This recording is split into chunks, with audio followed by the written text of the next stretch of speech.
वाहिगुरु जी का खालसा वाहिगुरु जी की फतेह। हम क्या कह भेज दियो पाछे,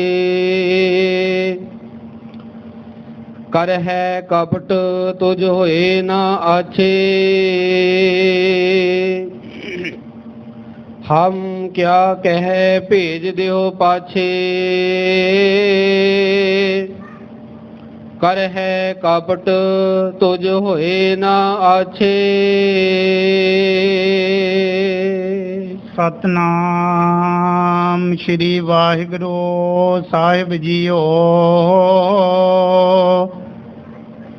कन हर बूंद बसोरो मावल, कोसम बसंत गनंत न आवे। रब सस किरण उदर सागर को, गंग तरंग अंत को पावे। रुद्र ध्यान ज्ञान सतगुर की, कब जन पल उन्हें जो गावे। पल्ली अमरदास गुण तेरी, तेरी उपमा तो ही बन आवे। ईकंकारा सतगुरु तेह प्रसाद सच होई। वाहिगुरु जी की फतेह। विघ्न विनाशन सोए। वाहिगुरु जी की फतेह। विघ्न विनाशन सोए। वाहिगुरु जी का खालसा वाहिगुरु जी की फतेह। परम सत्कारयोग गुरु स्वरूप गुरु खालसा साध संगत जी, जितने भी आप माई पाई नेमी प्रेमी दूरों नेड़ियों चल कर की महापुरखां दी पावन पवित्र अस्थान अथवा गुरु बाबा जीआं दी सचखंड दरबार दे विच पहुंचे हो, सब सतगुरां दे चरनां दे विच हाजरियां लवाउण दे वास्ते चित बिरती नूं बाहरों इकागर करन दी खेचल करो। धन धन साहिब श्री गुरु गोबिंद सिंह जी महाराज जीआं दी पावन पवित्र कथा चल रही है।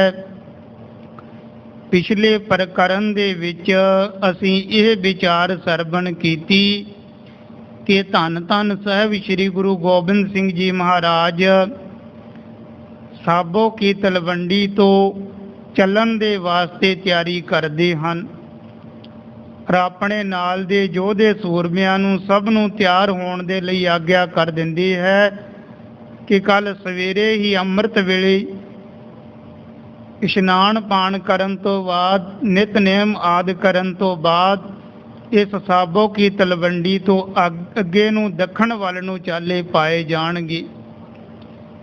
तां उस समय सतगुरु महाराज जियां दी आग्या होई भाई अपै राम, जिस दे नाल बहुत सारे दीवाने साधु सन, ਅਤੇ ਭਾਈ ਡੱਲਾ ਭਾਈ ਰਾਮ ਸਿੰਘ ਇਹਨਾਂ ਨੂੰ ਵੀ ਸਤਿਗੁਰੂ ਮਹਾਰਾਜ ਜੀਆਂ ਨੇ ਵਿਸ਼ੇਸ਼ ਤੌਰ ਤੇ ਆਗਿਆ ਕੀਤੀ। ਪਰ ਜਦ ਅਗਲਾ ਦਿਨ ਹੋਇਆ, ਤਿਆਰੀ ਹੋਈ, ਤਾਂ ਉਸ ਟਾਈਮ ਜਾਣ ਦੇ ਲਈ ਸਭ ਤਿਆਰ ਹਨ, ਪਰ ਮਨ ਦੇ ਵਿੱਚੋਂ ਨਾ ਭਾਈ ਰਾਮ ਸਿੰਘ ਨਾ ਭਾਈ ਡੱਲ ਸਿੰਘ ਭਾਈ ਡੱਲਾ ਇਹਨਾਂ ਦਾ ਨਾਲ ਸਾਥ ਜਾਣ ਦੇ ਨਾਲ ਮਨ ਨਹੀਂ ਕਰ ਰਿਹਾ ਹੈ।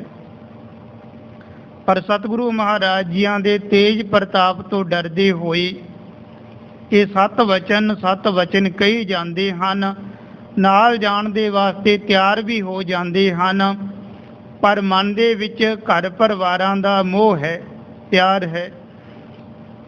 भाई डल्ले ने बेनती भी कीती सी एक दिन पहले कि सच्चे पातशाह जेकर मैं चलिया जावांगा तां मेरे इस इलाके दा राखा कौन होवेगा, क्योंकि इस इलाके का चौधरी बनया होया सी भाई डल्ला। कहन लग्या सच्चे पातशाह ਇਹ ਜਿਸ ਇਲਾਕੇ ਨੂੰ ਤੁਸੀਂ ਬੜਾ ਸਰਸਬਜ਼ ਹੋਣ ਦੇ ਵਾਸਤੇ ਵਰ ਦਿੱਤੇ ਹਨ, ਇਹਨਾਂ ਦਾ ਰਾਖਾ ਕੌਣ ਹੋਵੇਗਾ? ਤਾਂ ਸਤਿਗੁਰੂ ਮਹਾਰਾਜ ਜੀ ਨੇ ਬਚਨ ਕੀਤੇ ਸਨ। ਸਤਿਗੁਰੂ ਕਹਿਣ ਲੱਗੇ, ਭਾਈ ਡੱਲਾ, ਇਹਨਾਂ ਘਰਾਂ ਦਾ, ਇਹਨਾਂ ਪਿੰਡਾਂ ਦਾ, ਇਹਨਾਂ ਇਲਾਕਿਆਂ ਦਾ ਰਾਖਾ ਉਹ ਪਰਮੇਸ਼ਵਰ ਹੈ। ਉਸਨੇ ਬਹੁਤ ਸਾਰੇ ਹੋਰ ਆਦਮੀ ਪੁਰਖ ਇੱਥੇ ਪੈਦਾ ਕਰ ਦੇਣੇ ਹਨ, ਔਰ ਸਰੀਰ ਸਦਾ ਸਥਿਰ ਰਹਿਣ ਵਾਲੇ ਨਹੀਂ ਹਨ। ਸਰੀਰਾਂ ਦੀ ਹਾਲਤ ਤੇ ਐਸੀ ਹੈ ਜਿਸ ਤਰ੍ਹਾਂ ਆਕਾਸ਼ ਦੇ ਵਿੱਚੋਂ ਮੀਂਹ ਪੈਂਦਾ ਹੈ, ਮੀਂਹ ਦੇ ਸਮੇਂ ਪਾਣੀ ਦੇ ਬੁਲਬੁਲੇ ਬਣ ਬਣ ਕੇ ਫੁੱਟਦੇ ਹਨ। ਸਰੀਰਾਂ ਦੀ ਇਹ ਹਾਲਤ ਹੈ। ਜੈਸੇ ਜਲ ਤੇ ਬੁੱਧ ਉਪਜੈ ਬਿਨਸੈ ਨੀਤ, ਜਗ ਰਚਨਾ ਤੈਸੀ ਰਚੀ, ਕਹੋ ਨਾਨਕ ਸੁਨ ਮੀਤ। ਸਤਿਗੁਰਾਂ ਨੇ ਸਮਝਾਉਣਾ ਕੀਤਾ ਕਿ ਇਹ ਸਰੀਰ ਇੱਕ ਦਿਨ ਤਿਆਗ ਦੇਣਾ ਹੈ, ਇਹ ਘਰ-ਬਾਰ ਤੇ ਭਾਈ ਡੱਲਾ ਇੱਕ ਦਿਨ ਛੱਡਣੇ ਹੀ ਪੈਣੇ ਹਨ। ਇਹ ਜੇ ਤੂੰ ਆਪਣੇ ਗ੍ਰਾਮ, ਆਪਣੇ ਇਲਾਕੇ ਦੀ ਗੱਲ ਕਰਦਾ ਹੈ ਨਾ, ਇਹ ਤਾਂ ਇੱਕ ਨਾ ਇੱਕ ਦਿਨ ਤਿਆਗਣੇ ਹੀ ਪੈਣੇ ਹਨ। ਤਾਂ ਸਤਿਗੁਰੂ ਮਹਾਰਾਜ ਜੀਆਂ ਨੇ ਇਸ ਤਰ੍ਹਾਂ ਦੇ ਬਚਨ ਸਮਝਾਏ ਸਨ। ਭਾਈ ਡੱਲਾ ਨਾਲ ਚੱਲ ਪੈਂਦਾ ਹੈ ਤਾਂ ਸਾਬੋ ਕੀ ਤਲਵੰਡੀ ਤੋਂ ਚੱਲ ਕੇ ਸਤਿਗੁਰਾਂ ਦੇ ਨਾਲ ਬਹੁਤ ਸਾਰੇ ਯੋਧੇ ਸੂਰਮੇ ਹਨ। ਤਾਂ ਬਹੁਤ ਵੱਡਾ ਬਹੀਰ ਸਤਿਗੁਰਾਂ ਦੇ ਨਾਲ ਹੈ। ਪਹਿਲਾ ਪੜਾ ਇੱਕ ਕੇਵਲ ਨਾਮ ਦੇ ਨਗਰ ਦੇ ਵਿੱਚ ਕੀਤਾ। ਸਾਬੋ ਕੀ ਤਲਵੰਡੀ ਤੋਂ 7 ਕੋਹ ਚੱਲ ਕੇ ਕੇਵਲ ਨਾਮ ਦਾ ਪਿੰਡ ਆਇਆ। ਇਸ ਪਿੰਡ ਤੋਂ ਬਾਹਰ ਧੰਨ ਗੁਰੂ ਗੋਬਿੰਦ ਸਿੰਘ ਜੀ ਮਹਾਰਾਜ ਜੀਆਂ ਨੇ ਆਪਣੇ ਡੇਰੇ ਲਗਾਏ। ਇਸ ਸਥਾਨ ਤੇ ਸਾਰਾ ਪ੍ਰਬੰਧ ਕੀਤਾ ਗਿਆ। ਗੁਰੂ ਕੇ ਸਿੱਖਾਂ ਨੇ, ਯੋਧੇ ਸੂਰਮਿਆਂ ਨੇ ਘੋੜਿਆਂ ਦੇ ਵਾਸਤੇ ਘਾਹ ਆਦਿ ਲਿਆਉਣਾ ਕੀਤਾ। ਹੋਰ ਗੁਰੂ ਕੇ ਲੰਗਰ ਦੇ ਵਾਸਤੇ ਜੋ ਬਾਲਣ ਆਦਿ ਦੀ ਲੋੜ ਸੀ, ਲੱਕੜਾਂ ਦੀ, ਉਹ ਲੱਕੜਾਂ ਆਦਿ ਇੱਧਰੋਂ ਉੱਧਰੋਂ ਇਕੱਠੀਆਂ ਕੀਤੀਆਂ। ਤਾਂ ਸ਼ਾਮ ਦੇ ਵਕਤ ਭੋਜਨ ਪਾਣੀ, ਲੰਗਰ ਪਾਣੀ ਛਕ ਕੇ ਸਭ ਆਰਾਮ ਕਰਦੇ ਹਨ। ਅਗਲੇ ਦਿਨ ਫਿਰ ਇਸ ਸਥਾਨ ਤੋਂ ਸਤਿਗੁਰੂ ਕੂਚ ਕਰਦੇ ਹਨ। ਤਾਂ ਇੱਕ ਝੋਰੜ ਨਾਮ ਦਾ ਪਿੰਡ, ਝੋਰੜੀ ਨਾਮ ਦਾ ਪਿੰਡ ਆਇਆ, ਜਿੱਥੇ ਸਤਿਗੁਰਾਂ ਦੁਪਹਿਰ ਦਾ ਸਮਾਂ ਬਤੀਤ ਕੀਤਾ। ਫਿਰ ਇੱਥੋਂ ਚਾਲੇ ਪਾ ਦਿੰਦੇ ਹਨ।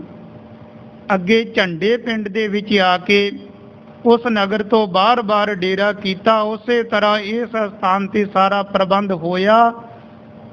ਔਰ ਅਗਲੇ ਦਿਨ ਇੱਥੋਂ ਵੀ ਸਤਿਗੁਰੂ ਅੱਗੇ ਨੂੰ ਕੂਚ ਕਰ ਦਿੰਦੇ ਹਨ।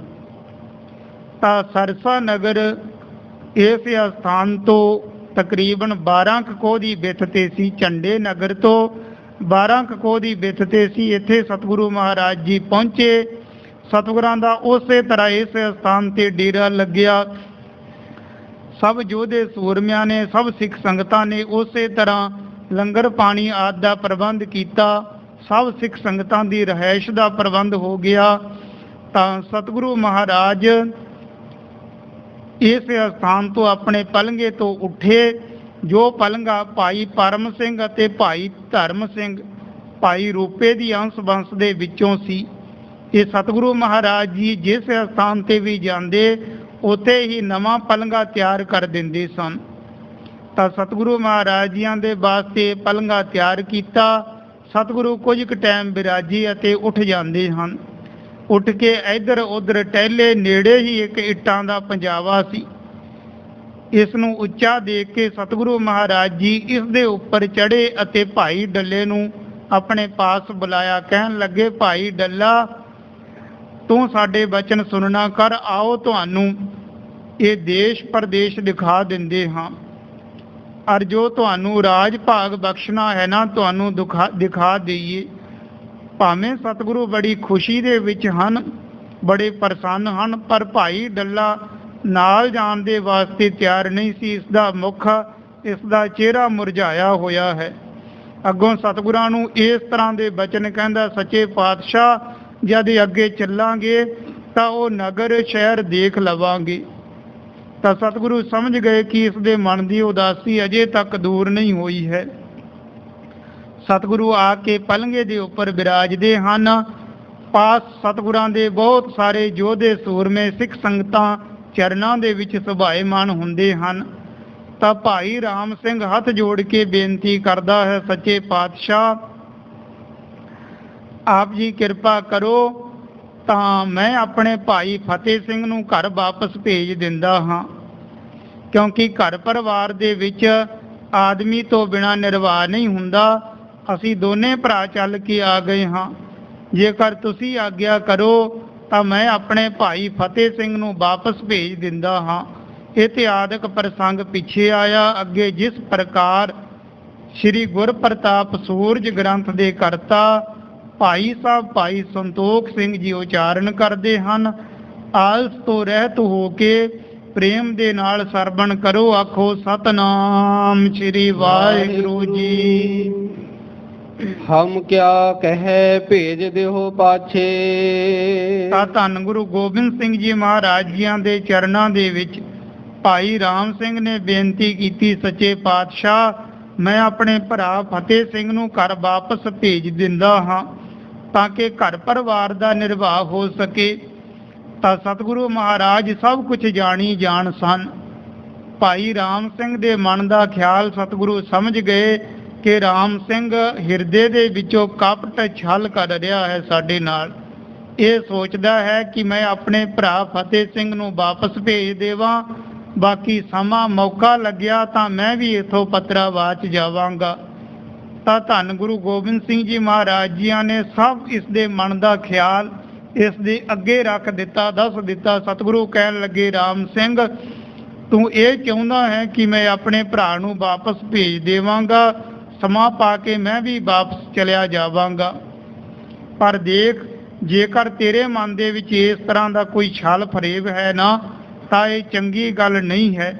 ਤਾਂ ਸਤਿਗੁਰੂ ਕਹਿਣ ਲੱਗੇ ਕਿ ਦੇਖ ਜੇਕਰ ਤੂੰ ਆਪਣੇ ਭਰਾ ਨੂੰ ਵਾਪਸ ਭੇਜਣਾ ਚਾਹੁੰਦਾ ਹੈ ਤਾਂ ਭੇਜ ਸਕਦਾ ਹੈ। ਕਰ ਹੈ ਕਪਟ ਤੁਝ ਹੋਏ ਨਾ ਆਛੇ। ਸਤਿਗੁਰੂ ਕਹਿਣ ਲੱਗੇ, ਰਾਮ ਸਿੰਘ ਦੇਖ ਜੇ ਆਪਣੇ ਭਰਾ ਨੂੰ ਵਾਪਸ ਭੇਜਣਾ ਭੇਜ ਦੇ, ਪਰ ਜੇਕਰ ਤੂੰ ਕੋਈ ਸਾਡੇ ਨਾਲ ਛਲ ਕਪਟ ਕਰੇਗਾ ਤਾਂ ਤੇਰੇ ਵਾਸਤੇ ਚੰਗੀ ਗੱਲ ਨਹੀਂ ਹੋਵੇਗੀ। ਰੱਬ ਜੀ ਨਹਿ ਰਿਸ ਹਿਰਦੈ ਕਰੀਜੈ। ਇਹ ਫੇਰ ਬੇਨਤੀ ਕਰਦਾ, ਸੱਚੇ ਪਾਤਸ਼ਾਹ ਕਿਰਪਾ ਕਰੋ ਕਿ ਸਾਡੇ ਤੇ ਨਾਰਾਜ਼ ਨਾ ਹੋਵੋ। ਬਿਨ ਨਰ ਸਦਨ ਨਹੀਂ ਨਿਭੀਜੈ। ਇਸ ਕਰਕੇ ਮੈਂ ਬੇਨਤੀ ਕਰਦਾ ਹਾਂ ਕਿ ਘਰ ਪਰਿਵਾਰ ਦੇ ਵਿੱਚ ਆਦਮੀ ਤੋਂ ਬਿਨਾਂ ਕਿਸੇ ਤਰ੍ਹਾਂ ਵੀ ਨਿਭਦਾ ਨਹੀਂ ਹੈ, ਨਿਰਵਾਹ ਨਹੀਂ ਹੁੰਦਾ। ਹਿਮ ਕਹਿ ਫਤਿਹ ਸਿੰਘ ਕੋ ਮੋਰਾ। ਤਾਂ ਇਸ ਤਰ੍ਹਾਂ ਦੇ ਸਤਿਗੁਰਾਂ ਨਾਲ ਬਚਨ ਬਿਲਾਸ ਹੋਏ ਤੇ ਸਤਿਗੁਰਾਂ ਨੇ ਆਗਿਆ ਦੇ ਦਿੱਤੀ ਕਿ ਭਾਈ ਰਾਮ ਸਿੰਘ ਨੇ ਆਪਣੇ ਭਰਾ ਫਤਿਹ ਸਿੰਘ ਨੂੰ ਵਾਪਸ ਘਰ ਭੇਜ ਦਿੱਤਾ ਹੈ। ਕਾਚੇ ਲੋਗਨ ਧੀਰਜ ਛੋਰਾ। ਹੁਣ ਸਤਿਗੁਰਾਂ ਦੀ ਐਸੀ ਕਸਵੱਟੀ ਲੱਗੀ ਹੋਈ ਸੀ ਕਿ ਇਸ ਕਸਵੱਟੀ ਦੇ ਵਿੱਚ ਕੱਚੇ ਮਨੁੱਖਾਂ ਨੇ ਤੇ ਆਪਣਾ ਧੀਰਜ ਛੱਡ ਦਿੱਤਾ ਹੈ। ਰਤੇ ਸਈ ਜੇ ਮੁਖ ਨਾ ਮੁੜਨ, ਜਿਨੀ ਸੰਜਾਤਾ ਸਾਈ, ਝੜ ਝੜ ਪਵਦੇ ਕੱਚੇ ਬਿਰਹੀ ਜਿਨ੍ਹਾਂ ਕਾਰ ਨਾ ਆਈ। ਕੱਚੇ ਤੇ ਫਿਰ ਉਸ ਕਸੌਟੀ ਦਾ ਤਾਉ ਝੱਲ ਨਹੀਂ ਨਾ ਸਕਦੇ। ਝੜ ਝੜ ਪਵਦੇ ਕੱਚੇ ਬਿਰਹੀ ਜਿਨ੍ਹਾਂ ਕਾਰ ਨਾ ਆਈ। ਕੱਚੇ ਲੋਕਾਂ ਨੇ ਆਪਣਾ ਧੀਰਜ ਛੱਡ ਦਿੱਤਾ। ਖਾਨ ਪਾਨ ਕਰ ਦਿਵਸ ਬਤਾਇਓ। ਔਰ ਉਸ ਸਥਾਨ ਤੇ ਸਤਿਗੁਰਾਂ ਦਾ ਡੇਰਾ ਹੋਇਆ। ਸਭ ਲੰਗਰ ਪਾਣੀ ਪ੍ਰਸ਼ਾਦਾ ਪਾਣੀ ਆਦਿ ਤਿਆਰ ਹੋਇਆ। ਸਭ ਸਿੱਖ ਸੰਗਤਾਂ ਨੇ ਪ੍ਰਸ਼ਾਦਾ ਪਾਣੀ ਆਦਿ ਛਕਣ ਤੋਂ ਬਾਅਦ ਆਰਾਮ ਕੀਤਾ। ਅੰਧਿਆ ਸਮੇਂ ਤਿਮਰਗਨ ਛਾਇਓ। ਔਰ ਰਾਤ ਦੇ ਸਮੇਂ ਜਦ ਗਾੜਾ ਅੰਧੇਰਾ ਛਾ ਜਾਂਦਾ ਹੈ, ਡਲ ਸਿੰਘ ਕੰਕਨ ਦੋਨੋਂ ਉਤਰੇ। ਭਾਈ ਡੱਲਾ ਇਹ ਵੀ ਆਪਣੇ ਮਨ ਦਾ ਧੀਰਜ ਛੱਡ ਚੁੱਕਿਆ ਸੀ ਕਿ ਜੇਕਰ ਮੈਂ ਹੁਣ ਸਤਿਗੁਰੂ ਮਹਾਰਾਜ ਜੀਆਂ ਦੇ ਨਾਲ ਚਲਿਆ ਗਿਆ ਤਾਂ ਮੇਰਾ ਐਡਾ ਘਰ ਪਰਿਵਾਰ ਹੈ, ਉਹਦੀ ਰਾਖੀ ਕੌਣ ਕਰੇਗਾ, ਸਾਂਭ ਸੰਭਾਲ ਕੌਣ ਕਰੇਗਾ, ਮੇਰੇ ਨਗਰ ਦੀ ਮੇਰੇ ਇਲਾਕੇ ਦੀ ਸਾਂਭ ਸੰਭਾਲ ਕੌਣ ਕਰੇਗਾ। ਇਹ ਵੀ ਧੀਰਜ ਛੱਡ ਚੁੱਕਿਆ ਸੀ ਕਿ ਦੱਖਣ ਦੇ ਵੱਲ ਸਤਿਗੁਰੂ ਬੜੀ ਦੂਰ ਜਾ ਰਹੇ ਹੈ, ਕਿਉਂਕਿ ਪਹਿਲੇ ਸਮਿਆਂ ਦੇ ਵਿੱਚ ਜ਼ਿਆਦਾਤਰ ਯਾਤਰਾ ਪੈਦਲ ਚੱਲ ਕੇ ਹੀ ਹੋਇਆ ਕਰਦੀ ਸੀ। ਔਰ ਜਾਂ ਕਰ ਜੇ ਕਿਸੇ ਦੇ ਪਾਸ ਘੋੜਾ ਹੈ ਜਾਂ ਕਰ ਹੋਰ ਕੋਈ ਬੈਲ ਗੱਡੀਆਂ ਆਦਿ ਹੈ, ਰਥ ਆਦਿ ਹੈ, ਤਾਂ ਇਹ ਸਵਾਰੀਆਂ ਹੁੰਦੀਆਂ ਸਨ। ਉਹਨਾਂ ਸਮਿਆਂ ਦੇ ਵਿੱਚ ਯਾਤਰਾ ਕਰਨੀ ਬੜੀ ਮੁਸ਼ਕਲ ਹੁੰਦੀ ਸੀ। ਰਸਤੇ ਦੇ ਵਿੱਚ ਵੱਡੇ ਵੱਡੇ ਜੰਗਲਾਤ ਪਿਆ ਕਰਦੇ ਸਨ। ਜੰਗਲਾਂ ਦੇ ਵਿੱਚ ਬੜੇ ਦਰਿੰਦੇ, ਬੜੇ ਖੂਨਖਾਨ ਜਾਨਵਰ ਰਹਿੰਦੇ ਸੀ। ਜੇਕਰ ਕਿਸੇ ਨੇ ਦੂਰ ਦਰੇਡੇ ਯਾਤਰਾ ਤੇ ਜਾਣਾ ਹੁੰਦਾ ਤਾਂ ਉਹ ਆਪਣੇ ਘਰ ਪਰਿਵਾਰ ਸਾਕ ਸੰਬੰਧੀਆਂ ਨੂੰ ਮਿਲ ਗਿਲ ਕੇ ਜਾਂਦਾ ਕਿ ਪਤਾ ਨਹੀਂ ਹੈ ਕਿ ਇਸ ਯਾਤਰਾ ਤੇ ਜਾਣਾ ਹੈ, ਪਤਾ ਨਹੀਂ ਹੁਣ ਵਾਪਸ ਆਉਣਾ ਹੈ ਜਾਂ ਨਹੀਂ ਆਉਣਾ ਹੈ, ਕਿਉਂਕਿ ਰਸਤੇ ਦੇ ਵਿੱਚ ਬੜੇ ਜੰਗਲਾਤ ਪੈਂਦੇ ਹਨ, ਖੂਨਖਾਰ ਜਾਨਵਰ ਹੁੰਦੇ ਹਨ। ਜੰਗਲਾਂ ਦੇ ਵਿੱਚ ਪੈਦਲ ਚੱਲ ਕੇ ਯਾਤਰਾ ਹੁੰਦੀ, ਕਈ ਮਹੀਨੇ ਲੱਗ ਜਾਂਦੇ। ਆਪਣੇ ਸਾਕ ਸੰਬੰਧੀਆਂ ਨੂੰ ਮਿਲ ਕੇ ਜਾਂਦੇ ਕਿ ਪਤਾ ਨਹੀਂ ਦੁਬਾਰਾ ਵਾਪਸ ਆਉਣਾ ਹੈ ਕਿ ਨਹੀਂ ਹੋਣਾ। ਹੁਣ ਸਤਿਗੁਰੂ ਮਹਾਰਾਜ ਤਾਂ ਇਧਰ ਗੋਲਕੁੰਡਾ ਰਿਆਸਤ ਦੇ ਵੱਲ, ਮਾਰਵਾੜ ਦੇ ਇਲਾਕੇ ਦੇ ਵੱਲ ਦੂਰ ਜਾ ਰਹੇ ਹਨ। ਇਹ ਸਭ ਨੇ ਧੀਰਜ ਛੱਡ ਦਿੱਤਾ ਕਿ ਹੁਣ ਪਤਾ ਨਹੀਂ ਉੱਥੋਂ ਵਾਪਸ ਜਿਉਂਦੇ ਜੀ ਆਉਣਾ ਹੈ ਕਿ ਨਹੀਂ ਹੋਣਾ, ਔਰ ਉੱਥੇ ਸਾਡੇ ਘਰ ਪਰਿਵਾਰ ਦੀ ਕੋਈ ਖਬਰ ਵੀ ਨਹੀਂ ਪਹੁੰਚੇਗੀ ਕਿ ਘਰ ਪਰਿਵਾਰ ਦੇ ਵਿੱਚ ਕੋਈ ਸੁੱਖ ਸ਼ਾਂਤ ਹੈ ਜਾਂ ਨਹੀਂ ਹੈ, ਕਿਹਨੇ ਜਨਮ ਲਿਆ ਹੈ, ਕੌਣ ਮਰ ਗਿਆ ਹੈ, ਕੋਈ ਪਤਾ ਨਹੀਂ ਲੱਗਣਾ। ਸਭ ਧੀਰਜ ਛੱਡ ਗਏ ਹਨ। ਤਾਂ ਭਾਈ ਡੱਲਾ ਰਾਤ ਦੇ ਸਮੇਂ ਹੁਣ ਇਹ ਵੀ ਭੱਜਣ ਦੀ ਤਿਆਰੀ ਕਰ ਲੈਂਦਾ ਹੈ। ਹਿਤ ਤਕਰਾਈ ਗੁਰ ਢਿਗ ਧਰੇ। ਤਾਂ ਭਾਈ ਡੱਲੇ ਨੇ ਦੇਖਿਆ ਕਿ ਹੁਣ ਰਾਤ ਦਾ ਟਾਈਮ ਹੋ ਚੁੱਕਿਆ ਹੈ, ਸਭ ਸਿੱਖ ਸੰਗਤਾਂ ਆਰਾਮ ਬਸ ਹੈ, ਸਤਿਗੁਰੂ ਵੀ ਆਰਾਮ ਬਸ ਹੋ ਗਏ ਹਨ। ਤਾਂ ਇਸ ਨੇ ਆਪਣੇ ਸੋਨੇ ਦੇ ਕੰਗਣ ਪਹਿਨੇ ਹੋਏ, ਸੋਨੇ ਦੇ ਕੜੇ ਪਹਿਨੇ ਹੋਏ, ਉਹ ਧੰਨ ਗੁਰੂ ਗੋਬਿੰਦ ਸਿੰਘ ਜੀ ਮਹਾਰਾਜ ਜੀਆਂ ਦੇ ਪਲੰਘੇ ਦੇ ਉੱਪਰ ਆ ਕੇ ਰੱਖ ਦਿੱਤੇ ਹਨ। ਸੁੰਦਰ ਖੰਡਾ ਦਿਓ ਟਿਕਾਈ। ਇੱਕ ਬੜਾ ਸੋਹਣਾ ਖੰਡਾ ਜੋ ਧੰਨ ਗੁਰੂ ਗੋਬਿੰਦ ਸਿੰਘ ਜੀ ਮਹਾਰਾਜ ਜੀਆਂ ਨੇ ਕਿਸੇ ਵਕਤ ਇਸ ਤੇ ਪ੍ਰਸੰਨ ਹੋ ਕੇ, ਖੁਸ਼ ਹੋ ਕੇ ਭਾਈ ਡੱਲੇ ਨੂੰ ਸੋਨੇ ਦੇ ਕੜੇ ਅਤੇ ਇਹ ਖੰਡਾ ਬਖਸ਼ਿਆ ਸੀ। ਹੁਣ ਭਾਈ ਡੱਲਾ ਇੱਥੋਂ ਭੱਜਣ ਦੀ ਤਿਆਰੀ ਦੇ ਵਿੱਚ ਹੈ। ਤਾਂ ਉਹ ਦੋਨੋਂ ਕੜੇ ਇਸਨੇ ਧੰਨ ਗੁਰੂ ਗੋਬਿੰਦ ਸਿੰਘ ਜੀ ਮਹਾਰਾਜ ਜੀਆਂ ਦੇ ਪਲੰਘੇ ਦੇ ਉੱਪਰ ਆ ਕੇ ਰੱਖ ਦਿੱਤੇ, ਜਿਸ ਪਲੰਘੇ ਦੇ ਉੱਪਰ ਸਤਿਗੁਰੂ ਆਰਾਮ ਬਸ ਹੋਏ ਸਨ। ਤਾਂ ਉਹ ਖੰਡਾ ਉਹ ਵੀ ਇਸ ਬਾਹੀ ਦੇ ਨਾਲ ਲਾ ਕੇ ਰੱਖ ਦਿੱਤਾ ਹੈ। ਬਾਹੀ ਸੰਗ ਮੰਚ ਕੇ ਲਾਈ। ਸਤਿਗੁਰੂ ਦੇ ਪਲੰਘੇ ਦੀ ਬਾਹੀ ਦੇ ਨਾਲ ਇਹ ਖੰਡਾ ਰੱਖ ਦਿੱਤਾ ਅਤੇ ਆਪ ਜਾਣ ਦੀ ਤਿਆਰੀ ਦੇ ਵਿੱਚ ਹੈ। ਨਿਸ ਜਾਵ ਭਈ ਅਦਕ ਅੰਧਕਾਰਾ। ਜਦ ਗਾੜਾ ਅੰਧੇਰਾ ਛਾ ਚੁੱਕਿਆ ਸੀ, ਰਾਤਰੀ ਪੈ ਚੁੱਕੀ ਸੀ। ਹਿਤ ਭਾਜਨ ਕੇ ਕੀਨ ਸਤਿਆਰਾ। ਹੁਣ ਸਤਿਗੁਰਾਂ ਤੋਂ ਬਿਨਾਂ ਦੱਸੇ ਤੋਂ ਹੀ, ਬਿਨਾਂ ਆਗਿਆ ਤੋਂ ਹੀ ਜਾਣ ਦੇ ਲਈ ਭਾਈ ਡੱਲਾ ਬਿਲਕੁਲ ਤਿਆਰ ਹੈ। ਗੁਰ ਡੇਰੇ ਕੀ ਕਰੀ ਪ੍ਰਦਰਸ਼ਨ।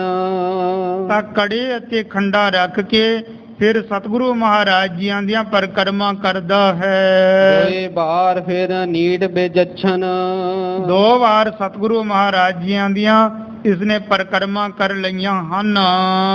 ਪੁਨ ਫਿਰ ਬੇ ਕੀ ਧੀਰ ਨਾ ਰਹੀ। ਫਿਰ ਤੀਸਰੀ ਪਰਿਕਰਮਾ ਕਰਨ ਦੇ ਵਾਸਤੇ ਇਹਦੇ ਮਨ ਦੇ ਵਿੱਚ ਕੋਈ ਹੌਸਲਾ ਨਾ ਰਿਹਾ। ਇਸ ਨੇ ਸੋਚਿਆ ਕਿ ਜੇਕਰ ਹੁਣੇ ਹੀ ਸਤਿਗੁਰੂ ਮਹਾਰਾਜ ਜੀ ਜਾਗ ਪਏ ਤਾਂ ਫਿਰ ਮੈਨੂੰ ਜਾਣ ਦਾ ਸਮਾਂ ਨਹੀਂ ਮਿਲਣਾ।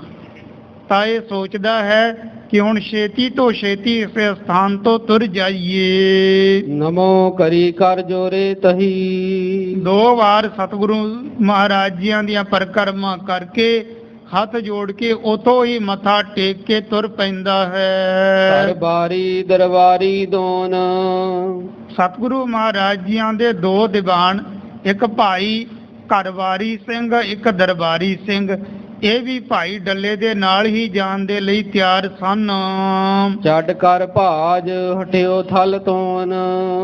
ਤਾਂ ਭਾਈ ਡੱਲਾ ਤੇ ਭਾਈ ਘਰਵਾਰੀ ਤੇ ਦਰਬਾਰੀ, ਹੋਰ ਭਾਈ ਡੱਲੇ ਦੇ ਯੋਧੇ ਸੂਰਮੇ, ਸਾਰੇ ਦੇ ਸਾਰੇ ਸਤਿਗੁਰਾਂ ਦੀ ਬਿਨਾਂ ਆਗਿਆ ਤੋਂ ਹੀ ਇਸ ਸਥਾਨ ਤੋਂ ਰਾਤ ਦੇ ਅੰਧੇਰੇ ਦੇ ਵਿੱਚ ਚੱਲ ਪੈਂਦੇ ਹਨ।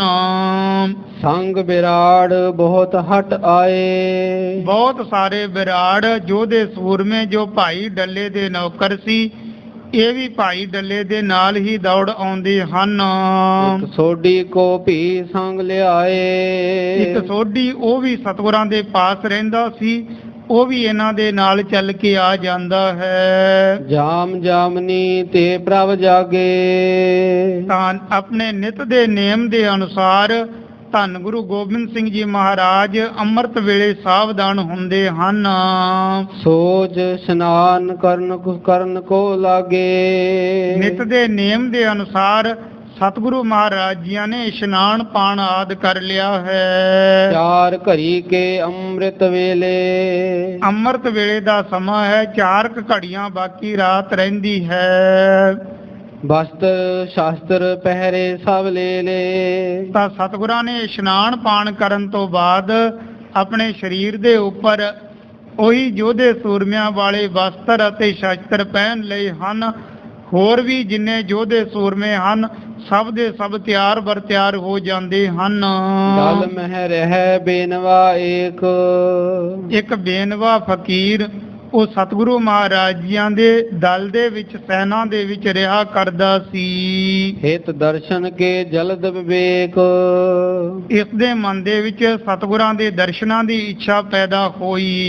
ਏਤ ਪ੍ਰਦਰਸ਼ਨਾ ਜਬ ਭਜ ਗਇਓ। ਤਾਂ ਜਿਸ ਟਾਈਮ ਭਾਈ ਡੱਲਾ ਧੰਨ ਗੁਰੂ ਗੋਬਿੰਦ ਸਿੰਘ ਜੀ ਮਹਾਰਾਜ ਜੀਆਂ ਦੀਆਂ ਪਰਿਕਰਮਾ ਕਰਕੇ ਰਾਤ ਦੇ ਸਮੇਂ ਹੀ ਇੱਥੋਂ ਤੁਰ ਗਿਆ ਸੀ ਨਾ ਬਿਨਾਂ ਆਗਿਆ ਤੋਂ, ਤਾਂ ਇਹ ਬੇਨਵਾ ਫਕੀਰ ਉਸ ਟਾਈਮ ਇਹ ਸਭ ਕੁਝ ਦੇਖ ਰਿਹਾ ਸੀ।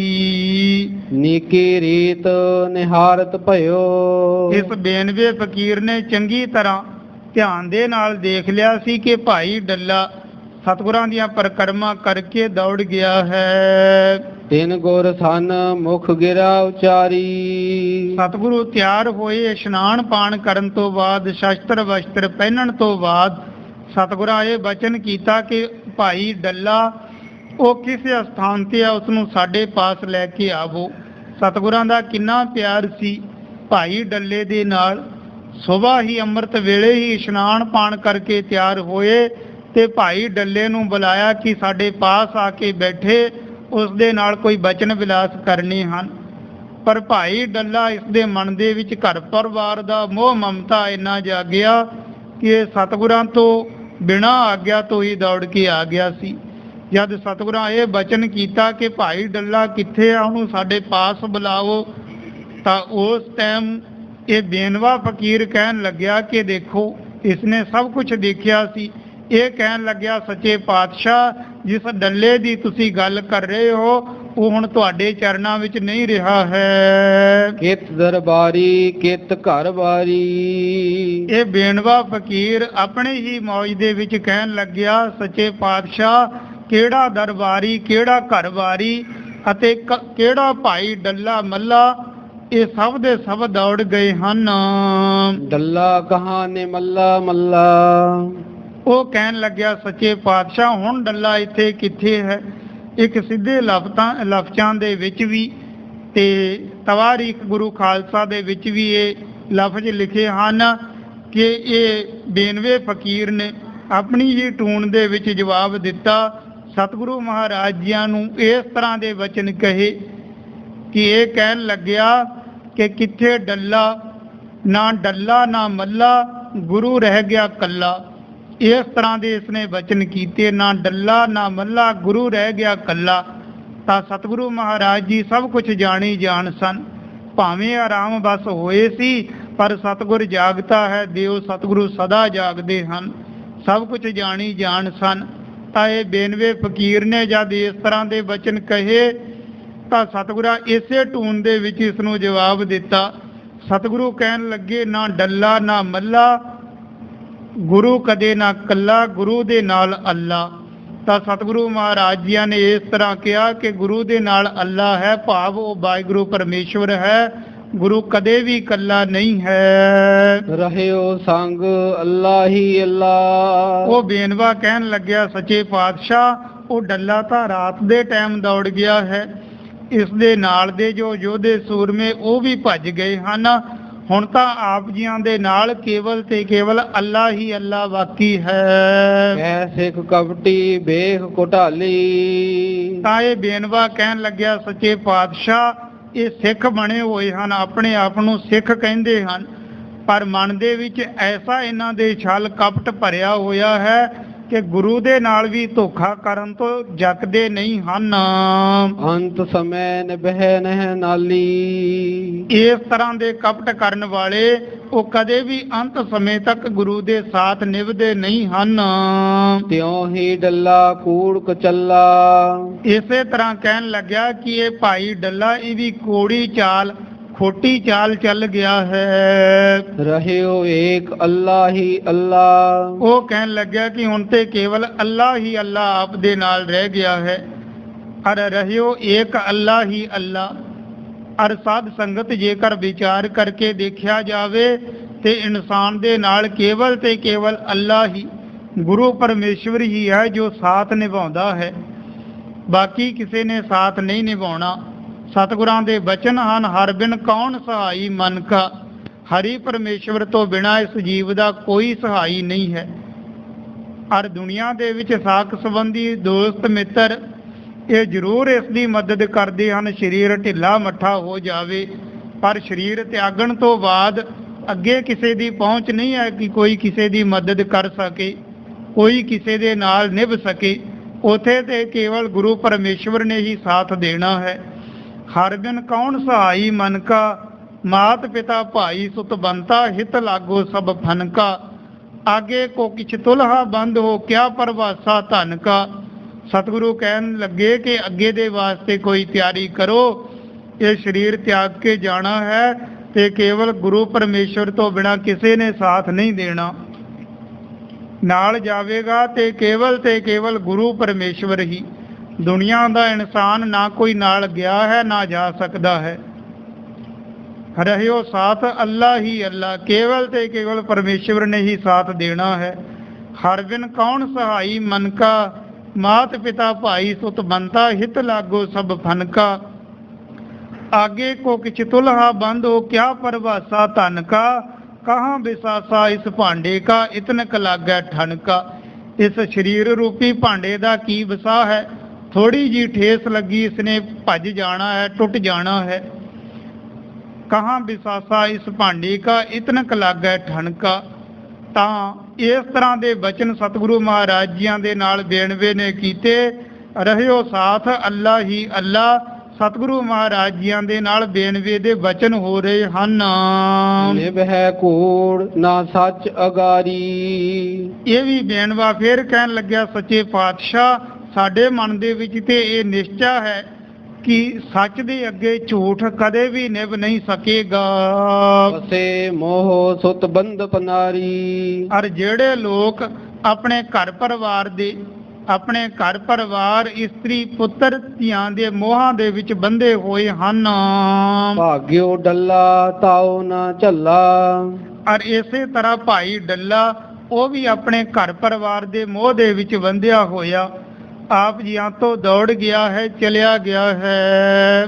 ਸੰਗ ਰਹਿਓ ਅੱਲਾ ਹੀ ਅੱਲਾ। ਤਾਂ ਕਹਿਣ ਲੱਗਿਆ, ਸੰਗ ਰਹਿਓ ਅੱਲਾ ਹੀ ਅੱਲਾ। ਕੇਵਲ ਤੇ ਕੇਵਲ ਅੱਲਾ ਹੀ ਆਪ ਜੀਆਂ ਦੇ ਸਾਥ ਹੈ। ਸੁਨ ਗੁਰ ਕਹਿਓ ਜਾਹੋ ਵੇ ਡੱਲਾ। ਤਾਂ ਭਾਈ ਬੇਨਵੇ ਫਕੀਰ ਤੋਂ ਇਸ ਤਰ੍ਹਾਂ ਦੇ ਬਚਨ ਸੁਣ ਕੇ ਸਤਿਗੁਰੂ ਉਸ ਡੱਲੇ ਦੀ ਬਾਬਤ ਕਹਿਣ ਲੱਗੇ ਕਿ ਇਹ ਡੱਲਾ ਤੂੰ ਇਸੇ ਤਰ੍ਹਾਂ ਦਾ ਖੋਟੀ ਹੀ ਚਾਲ ਚੱਲ ਗਿਆ ਹੈ। ਆਪ ਹੈ ਭਾਗਿਓ ਔਰ ਥਰ ਥੱਲਾ। ਸਤਿਗੁਰੂ ਕਹਿਣ ਲੱਗੇ, ਉਹ ਡੱਲਿਆ ਤੂੰ ਤੇ ਹਿਰਦੇ ਦੇ ਵਿੱਚੋਂ ਬੜਾ ਡਰ ਗਿਆ ਹੈ, ਕੰਮ ਗਿਆ ਹੈ। ਮੰਗਤ ਰਹਿਤ ਸਦਾ ਥਲ ਤੀਰ। ਸਤਿਗੁਰੂ ਕਹਿਣ ਲੱਗੇ, ਡੱਲਿਆ ਤੂੰ ਤੇ ਸਾਡੇ ਪਾਸੋਂ ਸਦਾ ਇਹ ਮੰਗਦਾ ਸੀ ਕਿ ਸਦਾ ਦੇ ਵਾਸਤੇ ਆਪਣੇ ਚਰਨਾਂ ਦੇ ਵਿੱਚ ਪੀੜੀ ਜਿੰਨੀ ਹੀ ਜਗ੍ਹਾ ਬਖਸ਼ ਦੇਵੋ।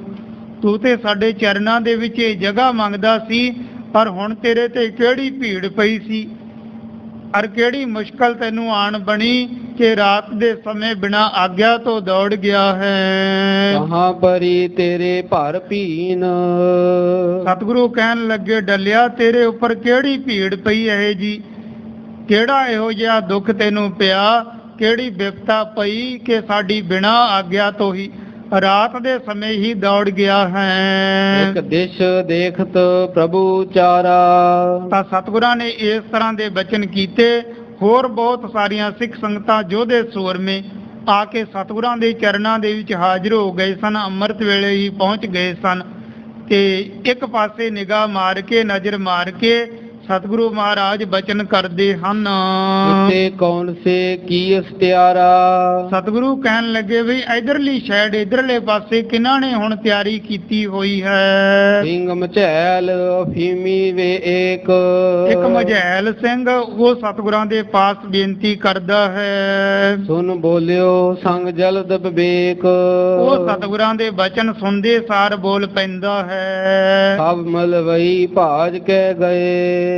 ਉਹ ਕਹਿਣ ਲੱਗਿਆ ਸੱਚੇ ਪਾਤਸ਼ਾਹ ਰਾਤ ਦੇ ਟਾਈਮ ਸਾਰੇ ਮਲਵਈ ਸਾਰੇ ਮਾਝੇ ਵਾਲੇ ਆਪ ਦੇ ਪਾਸੋਂ ਦੌੜ ਗਏ ਹਨ।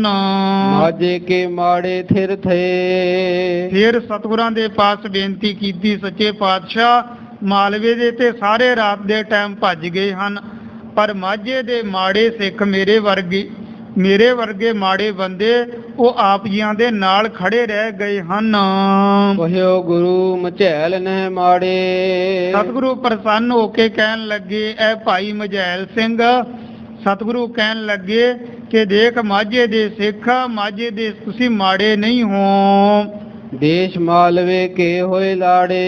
ਇਹ ਤਾਂ ਮਾਲਵੇ ਤੋਂ ਵੀ ਵੱਡੇ ਮਾਲਵੇ ਦੇ ਲਾੜੇ ਹੋਣਗੇ। ਬੋਹਰ ਛੱਡਣ ਤਿਆਰੀ ਕਰਵਾਈ।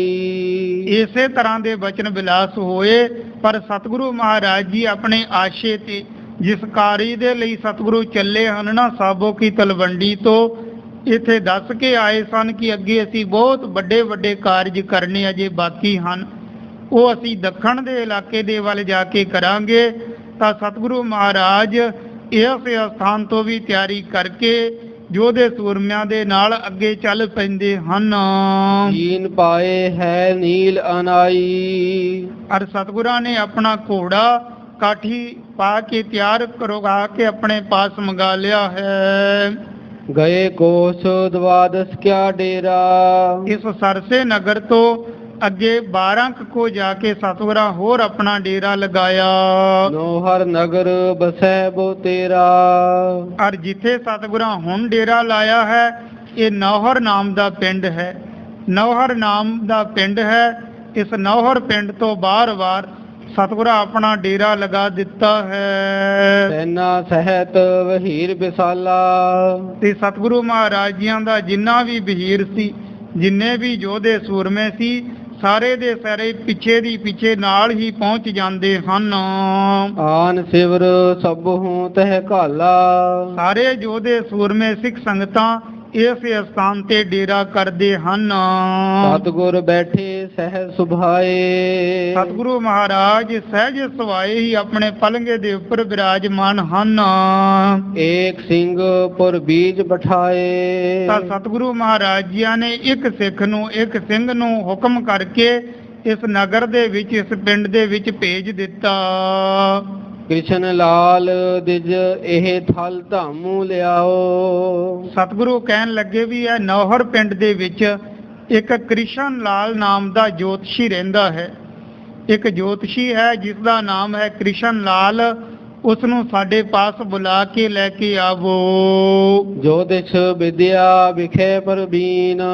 ਉਹ ਜੋਤਿਸ਼ ਵਿਦਿਆ ਦੇ ਵਿੱਚ ਬੜਾ ਨਿਪੁੰਨ ਹੈ। ਜੋਤਿਸ਼ ਵਿਦਿਆ ਦੇ ਵਿੱਚ ਬੜਾ ਮਾਹਰ ਹੈ। ਪੂਰਬ ਦੇਸ਼ ਪੁਰ ਮਹਿ ਘਰ ਜੀਨ। ਸਤਿਗੁਰਾਂ ਇਹ ਸਭ ਕੁਝ ਆਪਣੇ ਵੱਲੋਂ ਹੀ ਦੱਸ ਦਿੱਤਾ। ਸਤਿਗੁਰੂ ਕਹਿਣ ਲੱਗੇ ਕਿ ਪੂਰਬ ਦੀ ਦਿਸ਼ਾ ਦੇ ਵੱਲ, ਇਸ ਨੌਹਰ ਪਿੰਡ ਦੇ ਪੂਰਬ ਦੀ ਦਿਸ਼ਾ ਦੇ ਵੱਲ ਉਸ ਕਿਸ਼ਨ ਲਾਲ ਜੋਤਸ਼ੀ ਦਾ ਘਰ ਹੈ, ਉਹਨੂੰ ਬੁਲਾ ਕੇ ਸਾਡੇ ਪਾਸ ਲੈ ਕੇ ਆਵੋ। ਸੁਨ ਗੁਰ ਤੇ ਤਤ ਛਿਨ ਸਿੱਖ ਗਇਓ। ਸਤਿਗੁਰਾਂ ਤੋਂ ਸੁਣ ਕੇ ਗੁਰਸਿੱਖ ਉਸੇ ਟਾਈਮ ਨਮਸਕਾਰ ਕਰਕੇ ਮੱਥਾ ਟੇਕ ਕੇ ਉਸ ਜੋਤਸ਼ੀ ਨੂੰ ਬੁਲਾਉਣ ਦੇ ਵਾਸਤੇ ਚਲਿਆ ਜਾਂਦਾ ਹੈ। ਆਏ ਜੋਤਸ਼ੀ ਲਿਆਵਤ ਭਇਓ। ਪਰ ਜਾ ਕੇ ਉਸੇ ਸਥਾਨ ਤੇ ਉਸ ਜੋਤਸ਼ੀ ਨੂੰ ਸਭ ਕੁਝ ਦੱਸ ਕੇ ਆਪਣੇ ਨਾਲ ਹੀ ਲੈ ਆਉਂਦਾ ਹੈ। ਆਸ਼ਿਕ ਬਾਦ ਦੀਨ ਢਿਗ ਬੈਠਾ। ਜਿਸ ਤਰ੍ਹਾਂ ਇਹ ਆਸ਼ਿਕਵਾਦ ਦਿੰਦੇ ਹਨ, ਆਸ਼ੀਰਵਾਦ ਉਚਾਰਨ ਕਰਦੇ ਹਨ, ਉਹ ਉਚਾਰ ਕੇ ਸਤਿਗੁਰਾਂ ਦੇ ਪਾਸ ਪਹੁੰਚ ਗਿਆ ਹੈ। ਇਹ ਮਿਲਿਓ ਪੂਰ ਮਿਲ ਜੈਸਾ। ਇਹ ਜੋਤਸ਼ੀ ਇਸ ਤਰ੍ਹਾਂ ਧੰਨ ਗੁਰੂ ਗੋਬਿੰਦ ਸਿੰਘ ਜੀ ਮਹਾਰਾਜ ਜੀਆਂ ਨੂੰ ਮਿਲਿਆ ਜਿਵੇਂ ਕਿਤੇ ਪਹਿਲੇ ਤੋਂ ਹੀ ਲੰਮੇ ਸਮੇਂ ਤੋਂ ਹੀ ਸਤਿਗੁਰਾਂ ਦਾ ਜਾਣੂ ਹੋਵੇ। ਇਸ ਤਰ੍ਹਾਂ ਇਸਨੇ ਆ ਕੇ ਸਤਿਗੁਰਾਂ ਦੇ ਨਾਲ ਬਚਨ ਬਿਲਾਸ ਕੀਤੇ। ਸਤਿਗੁਰ ਭਾਖਿਓ ਪ੍ਰਸੰਨ ਪਛਾਨੋ। ਸਤਿਗੁਰੂ ਕਹਿਣ ਲੱਗੇ ਕਿ ਇਹ ਜੋਤਸ਼ੀ, ਤੈਨੂੰ ਇਹ ਜੋਤਿਸ਼ ਵਿਦਿਆ ਦੇ ਬਾਰੇ ਕਿੰਨਾ ਕੁ ਗਿਆਨ ਹੋ ਚੁੱਕਿਆ ਹੈ? ਉਹ ਕਹਿਣ ਲੱਗਿਆ, ਸੱਚੇ ਪਾਤਸ਼ਾਹ, ਇਸ ਦੇ ਬਾਰੇ ਮੈਨੂੰ ਪਤਾ ਚੱਲ ਚੁੱਕਿਆ ਹੈ। ਮੈਂ ਵੱਡੇ ਵੱਡੇ ਗ੍ਰੰਥ ਜੋਤਿਸ਼ ਦੇ ਪੜ੍ਹੇ ਹਨ, ਸਾਮੁਦ੍ਰਿਕ ਆਦਿ ਗ੍ਰੰਥ ਕਹੇ ਜਾਂਦੇ ਹਨ। ਇਹਨਾਂ ਦੀ ਸਾਰਿਆਂ ਦੀ ਮੈਂ ਘੋਖ ਕੀਤੀ ਹੈ, ਤਾਂ ਚੰਗੀ ਤਰ੍ਹਾਂ ਮੈਂ ਜੋਤਿਸ਼ ਵਿਦਿਆ ਨੂੰ ਸਮਝ ਸਕਦਾ ਹਾਂ। ਤਾਂ ਸਤਿਗੁਰੂ ਮਹਾਰਾਜ ਜੀਆਂ ਨੇ ਇਸ ਦੇ ਨਾਲ ਬਚਨ ਬਿਲਾਸ ਕੀਤੇ ਕਿ ਫਿਰ ਤੂੰ ਸਾਨੂੰ ਇਹ ਦੱਸਣਾ ਕਰ ਕਿ ਅਸੀਂ ਅੱਗੇ ਕਿਸ ਕਾਰਜ ਦੇ ਲਈ ਜਾ ਰਹੇ ਹਾਂ।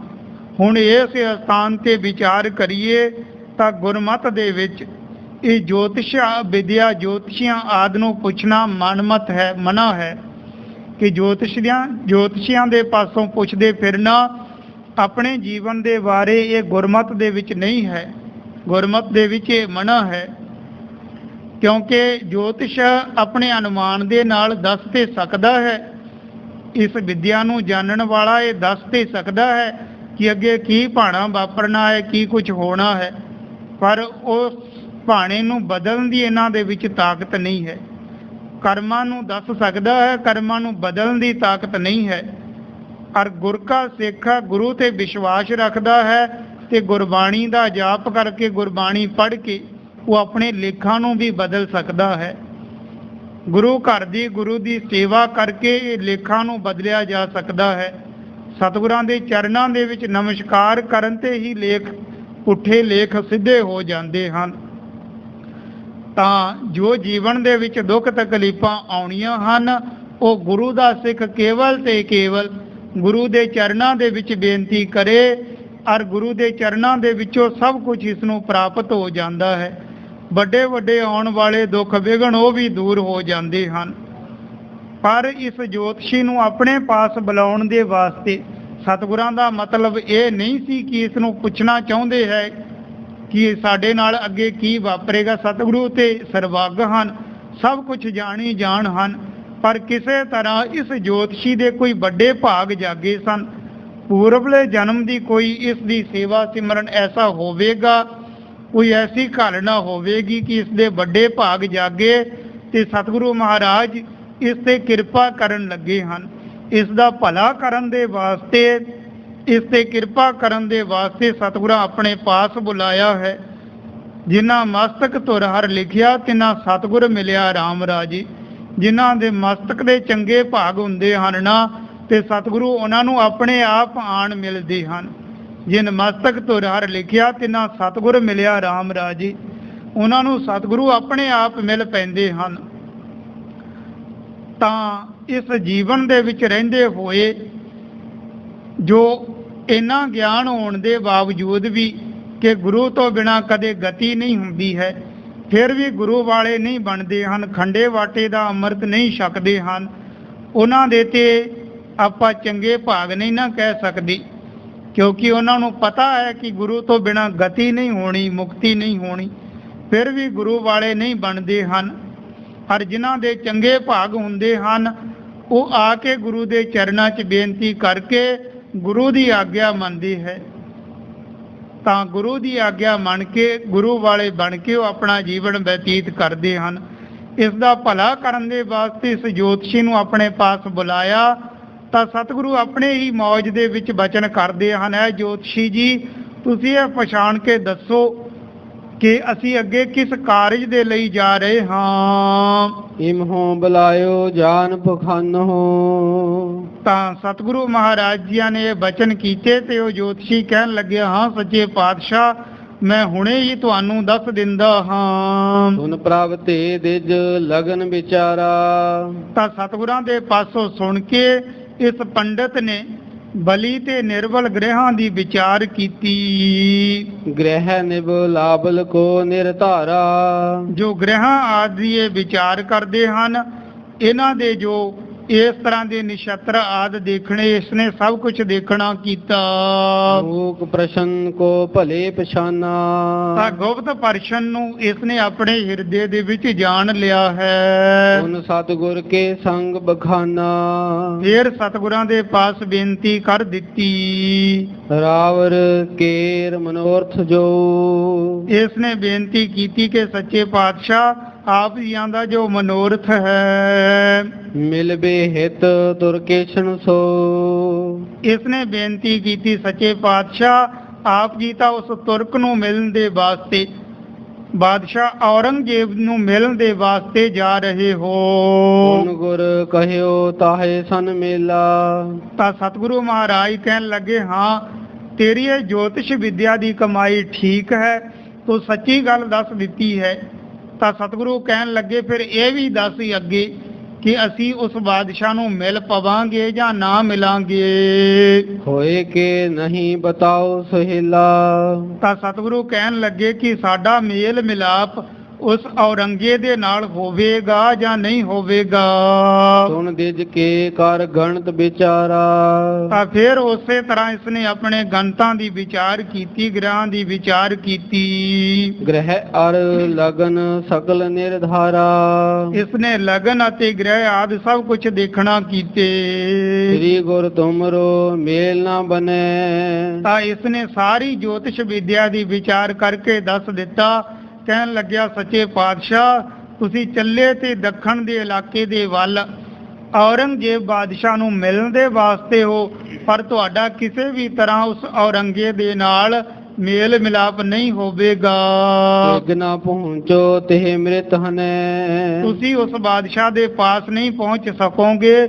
ਉਸ ਦੇ ਪਾਸ ਪਹੁੰਚਣ ਤੋਂ ਪਹਿਲੇ ਹੀ ਉਸ ਔਰੰਗਜ਼ੇਬ ਬਾਦਸ਼ਾਹ ਨੇ ਆਪਣੇ ਪ੍ਰਾਣ ਤਿਆਗ ਦੇਣੇ ਹੈ, ਮਰ ਜਾਣਾ ਹੈ। ਇਸ ਕੋ ਪੁੱਤਰ ਹੋਏ ਬੋਦੀਨ, ਹੁਣ ਸਤਿਗੁਰਾਂ ਦੇ ਪਾਸ ਸਭ ਗੱਲਬਾਤ, ਸਭ ਵਾਰਤਾ ਇਸ ਜੋਤਸ਼ੀ ਨੇ ਅਨੁਮਾਨ ਲਾ ਕੇ ਦੱਸ ਦਿੱਤਾ ਕਿ ਸੱਚੇ ਪਾਤਸ਼ਾਹ ਤੁਸੀਂ ਚੱਲੇ ਹੋ ਔਰੰਗਜ਼ੇਬ ਨੂੰ ਮਿਲਣ ਦੇ ਵਾਸਤੇ, ਪਰ ਤੁਸੀਂ ਕਿਸੇ ਵੀ ਤਰ੍ਹਾਂ ਉਸ ਨੂੰ ਮਿਲ ਨਹੀਂ ਸਕੋਗੇ, ਉਸ ਦੇ ਨਾਲ ਮੇਲ ਮਿਲਾਪ ਨਹੀਂ ਹੋਵੇਗਾ। ਔਰ ਉਸ ਦੇ ਉੱਥੇ ਪਹੁੰਚਣ ਤੋਂ, ਤੁਹਾਡੇ ਉੱਥੇ ਪਹੁੰਚਣ ਤੋਂ ਪਹਿਲੇ ਔਰੰਗਜ਼ੇਬ ਨੇ ਪ੍ਰਾਣ ਤਿਆਗ ਦੇਣੇ ਹੈ, ਮਰ ਜਾਣਾ ਹੈ, ਖਤਮ ਹੋ ਜਾਣਾ ਹੈ, ਤੁਹਾਡਾ ਮੇਲ ਮਿਲਾਪ ਉਸ ਦੇ ਨਾਲ ਨਹੀਂ ਹੋ ਸਕੇਗਾ। ਤਾਂ ਸਤਿਗੁਰੂ ਮਹਾਰਾਜ ਸਭ ਕੁਝ ਜਾਣੀ ਜਾਣ ਸਨ। ਹੁਣ ਜੋਤਿਸ਼ ਵਿਦਿਆ ਗੁਰਮਤਿ ਦੇ ਵਿੱਚ ਇਹ ਪੁੱਛਣੀ ਮਨਾ ਹੈ, ਪਰ ਸਤਿਗੁਰੂ ਮਹਾਰਾਜ ਜੀ ਇਸ ਦੀ ਵਿਦਿਆ ਦੀ ਪਰਖ ਕਰ ਰਹੇ ਸਨ। ਕੇਵਲ ਤੇ ਕੇਵਲ ਸਤਿਗੁਰਾਂ ਦਾ ਮਨੋਰਥ ਇਹ ਸੀ ਕਿ ਇਸ ਜੋਤਸ਼ੀ ਦੇ ਕੋਈ ਚੰਗੇ ਭਾਗ ਜਾਗੇ ਸਨ, ਤਾਂ ਤੇ ਸਤਿਗੁਰਾਂ ਇਸ ਨੂੰ ਇੱਕ ਸਿੱਖ ਭੇਜ ਕੇ ਆਪਣੇ ਘਰ, ਇਸ ਦੇ ਘਰ ਦੇ ਵਿੱਚੋਂ ਬੁਲਾਇਆ ਸੀ। ਇਸ ਦੇ ਉੱਪਰ ਸਤਿਗੁਰਾਂ ਕੋਈ ਕਿਰਪਾ ਕਰਨੀ ਸੀ, ਰਹਿਮਤ ਕਰਨੀ ਸੀ, ਤਾਂ ਇਸ ਨੂੰ ਆਪਣੇ ਪਾਸ ਬੁਲਾਇਆ ਸੀ। ਤਾਂ ਸਤਿਗੁਰਾਂ ਦੇ ਇਸ ਦੇ ਨਾਲ ਬਚਨ ਹੋਏ। ਸਤਿਗੁਰੂ ਕਹਿਣ ਲੱਗੇ ਕਿ ਤੇਰੀ ਜੋਤਿਸ਼ ਵਿਦਿਆ ਠੀਕ ਹੈ। ਮਿਲੇ ਆਪਕੋ ਮੈਂ ਮਨ ਚੀਨ, ਤਾਂ ਸਤਿਗੁਰੂ ਮਹਾਰਾਜ ਜੀ ਇਸ ਤਰ੍ਹਾਂ ਦੇ ਬਚਨ ਵਿਲਾਸ ਕਰ ਰਹੇ ਹਨ। ਸੁਨ ਸਤਿਗੁਰ ਦਿਜ ਕੇ ਬਚ ਸਾਚੇ, ਤਾਂ ਸਤਿਗੁਰੂ ਸਮਝ ਗਏ ਕਿ ਇਹ ਪੰਡਿਤ ਆਪਣੀ ਜੋਤਿਸ਼ ਵਿਦਿਆ ਦੇ ਨਾਲ ਸੱਚੇ ਬਚਨ ਕਹਿ ਰਿਹਾ ਹੈ। ਏ ਪ੍ਰਸੰਨ ਕਿਰਪਾ ਰਸ ਰਾਚੇ, ਸਤਿਗੁਰੂ ਇਸ ਤੇ ਬੜੇ ਪ੍ਰਸੰਨ ਹੋਏ ਹਨ, ਕਿਰਪਾ ਕਰਦੇ ਹਨ। ਕਰਿਓ ਬਿਲੋਕਨ ਤਹਿ ਜਿਸ ਕਾਲਾ, ਤਾਂ ਸਤਿਗੁਰਾਂ ਮੇਰਾ ਭਰੀ ਦ੍ਰਿਸ਼ਟੀ ਇਸ ਜੋਤਸ਼ੀ ਦੇ ਉੱਪਰ ਪਾਉਣਾ ਕੀਤੀ। ਹਰ ਦੀਨੇ ਸੋ ਵਿਪਰ ਨਿਹਾਲਾ, ਤਾਂ ਮੇਰਾ ਭਰੀ ਦ੍ਰਿਸ਼ਟੀ ਪਾ ਕੇ ਇਸ ਨੂੰ ਸਤਿਗੁਰੂ ਨਿਹਾਲ ਕਰ ਦਿੰਦੇ ਹਨ। ਮਹਿਮਾ ਜਾਨ ਪਰਨ ਪਗ ਚਾਹਾ, ਤਾਂ ਸਤਿਗੁਰੂ ਮਹਾਰਾਜ ਜੀਆਂ ਦੀ ਇਸ ਤੇ ਕਿਰਪਾ ਹੋਈ। ਸਤਿਗੁਰਾਂ ਦੀ ਮਹਿਮਾ ਜਾਣ ਕੇ ਇਹ ਚਰਨੀ ਲੱਗਦਾ ਹੈ। ਕਰਿਓ ਹਟਾਵਲ ਸ੍ਰੀ ਪ੍ਰਭਤਾ, ਤਾਂ ਸਤਿਗੁਰੂ ਮਹਾਰਾਜ ਜੀਆਂ ਨੇ ਇਸ ਨੂੰ ਚਰਨਾਂ ਤੇ ਪੈਣ ਤੋਂ ਇੱਕ ਵਾਰ ਰੋਕ ਦਿੱਤਾ ਸੀ। ਕਹਿਤ ਭਇਓ ਦਵੈ ਘਰੀ ਦਰਸ ਤੇ, ਤਾਂ ਇਹ ਜੋਤਸ਼ੀ ਕਹਿਣ ਲੱਗਿਆ, ਸੱਚੇ ਪਾਤਸ਼ਾਹ ਤੁਸੀਂ 2 ਘੜੀਆਂ ਮੇਰੇ ਨਾਲ ਬਚਨ ਵਿਲਾਸ ਕੀਤੇ, 2 ਘੜੀਆਂ ਮੇਰੇ ਨਾਲ ਬਚਨ ਵਿਲਾਸ ਕਰਕੇ ਮੈਨੂੰ ਨਿਹਾਲ ਕਰ ਦਿੱਤਾ ਹੈ। ਕਰਿਓ ਕਿਰਤਾਰਥ ਮਹਾ ਹਰਸ਼ ਤੇ, ਇਸ ਤੇ ਧੰਨ ਗੁਰੂ ਗੋਬਿੰਦ ਸਿੰਘ ਜੀ ਮਹਾਰਾਜ ਜੀਆਂ ਦੀ ਐਸੀ ਕਿਰਪਾ ਹੋਈ ਸੀ, ਕਿਉਂਕਿ ਇਸ ਦੇ ਪਿਛਲੇ ਜਨਮ ਦੇ ਕੋਈ ਨਾ ਕੋਈ ਬਹੁਤ ਵੱਡੇ ਭਾਗ ਉਹ ਹੁਣ ਜਾਗ ਪਏ ਸਨ। ਤਾਂ ਸਤਿਗੁਰਾਂ ਇੱਕੋ ਮਿਹਰਾਂ ਭਰੀ ਦ੍ਰਿਸ਼ਟੀ ਇਸ ਤੇ ਪਾਈ ਤਾਂ ਇਸ ਦਾ ਮਨ ਨਿਰਮਲ ਸੁਧ ਸਾਫ ਹੋ ਚੁੱਕਿਆ ਸੀ। ਜਹ ਤੁਮ ਮਾਸ ਬਰਸ ਲਗ ਬਾਸੇ। ਫੇਰ ਹੱਥ ਜੋੜ ਕੇ ਬੇਨਤੀ ਕਰਦਾ ਹੈ ਕਿ ਸੱਚੇ ਪਾਤਸ਼ਾਹ 2 ਘੜੀਆਂ ਦੇ ਵਿੱਚ ਮੈਨੂੰ ਕਿਰਤਾਰਥ ਕਰ ਦਿੱਤਾ, ਮੈਨੂੰ ਮੁਕਤੀ ਦੇ ਯੋਗ ਬਣਾ ਦਿੱਤਾ, ਮੇਰੀ ਕਲਿਆਣ ਕਰ ਦਿੱਤੀ। 2 ਘੜੀਆਂ ਦੇ ਵਿੱਚ ਮੇਰੇ ਤੇ ਰਹਿਮਤ ਕਰ ਦਿੱਤੀ। ਫੇਰ ਤੁਸੀਂ ਜਿਸ ਅਸਥਾਨ ਤੇ ਮਹੀਨਿਆਂ ਵੱਧੀ ਰਹੇ ਹੋਵੋਗੇ, ਜਿਸ ਅਸਥਾਨ ਤੇ ਸਾਲਾਂ ਵੱਧੀ ਸਮਾਂ ਤੁਸੀਂ ਬਤੀਤ ਕੀਤਾ, ਪਤਾ ਨਹੀਂ ਕਿੰਨੇ ਕੁ ਪ੍ਰਾਣੀਆਂ ਦੀ ਤੁਸੀਂ ਕਲਿਆਣ ਕਰ ਦਿੱਤੀ ਹੋਵੇਗੀ।